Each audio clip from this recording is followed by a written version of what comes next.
سلامونه احترامات، زه یم ستاسو ورور ستاسو ملګری ثناءالله فطرت، یو ځل بیا ستاسو په درون خدمت کې حاضر یم په دغه تمه، په دغه هیله چې روغ یې، خوشحاله یې، اباد یې. ډېر وخت بعد را سره ډېر ګران او محترم راشد خان راشد صاحب را سره ملو شو، ورسره خوا کې شوکت فاتح صاحب دی او ورسره بل مېلمه دی، ډېره بخښنه به یې غواړم، سلمان چترالي صاحب دی. غوښتل مې چې د راشد خان راشد صاحب نه یو څو ټپې ریکارډ کړم، یا ټپونه مخکې کې یو څو شعرونه ووایي نو ډېر بخښئ راشد صاحب. دوه شعرونه ورته ډالۍ کړم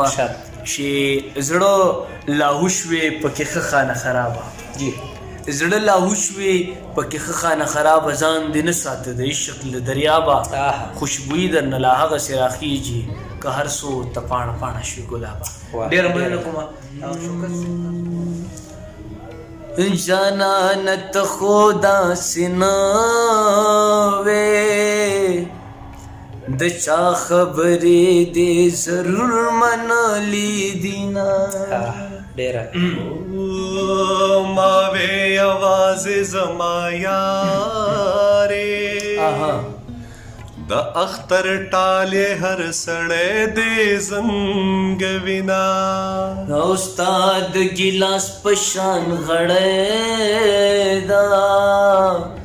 زما شړی دستا بچرته خوښه شینا،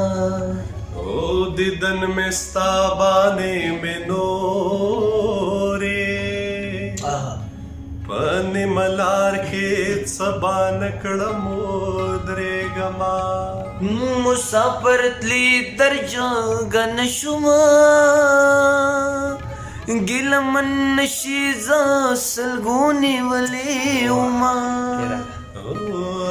مسافر دې روزې ماشه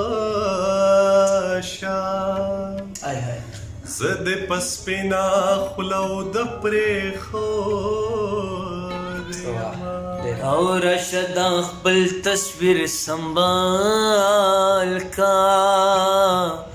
په ما د جمعې شپې په ویښه تېروینا، زه چې سهر د خوبه پاسم اول سلام د کبر جن جانان کومه. ډېره زیاته مننه، خوشحاله شي خاج. د راشد خان راشد صاحب ستاسو هم ډېره زیاته مننه کوم، شوکت فاتح صاحب ستاسو هم، او زمونږ سلمان چترالي صاحب ستاسو هم ډېره زیاته مننه کوم د وخت راکولو.